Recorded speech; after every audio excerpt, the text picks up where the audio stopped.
The policy of mutual assured destruction, which bears the appropriate acronym MAD, has paralyzed United States strategic thought for 2 decades. In recent years, the decline in U.S. military strength and a continuing Soviet military buildup have called into question our ability to survive and respond to a Soviet first strike. It is time for a bold new stroke in strategic planning. High Frontier addresses this need by proposing a triple-layered, non-nuclear defense. The system consists of 3 elements deployed in sequential zones.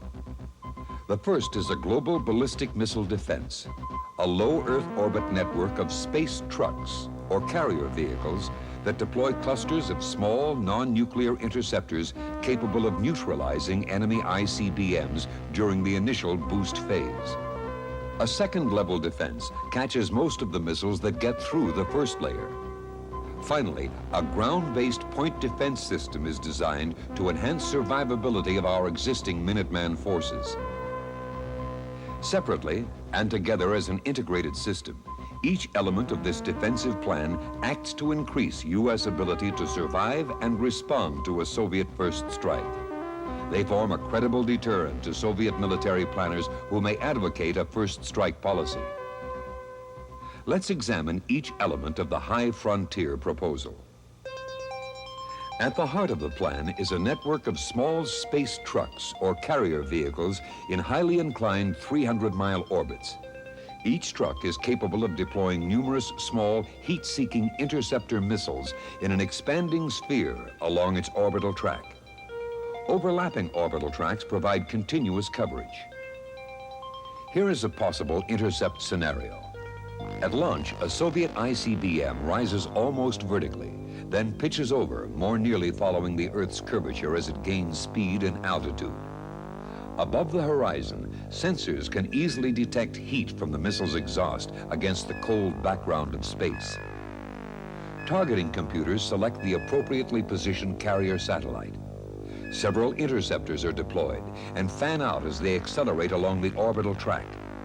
Sensors home in on the target exhaust. A conventional non-nuclear warhead disables the enemy missile during the first 7 minutes of its boost phase and prior to deployment of its multiple nuclear warheads. Much of the technology for such a system already exists. Given committed development resources, the system could be launched, deployed, and serviced by the space shuttle within 5 to 6 years at a cost of approximately $15 billion, a fraction of our overall defense budget. The second level will incorporate the global ballistic missile defense and more advanced systems that may require further technological development. This level would offer the advantage of extremely rapid targeting after deployment of the enemy's multiple warhead payloads. It would be designed to disable targets above the atmosphere. Should any enemy warheads pass through the first and second defense zones, a third level of ground-based point defense installations will protect our Minuteman silos or other targets in the U.S. This defense system operates at short range with a very high-velocity salvo of small ballistic rockets.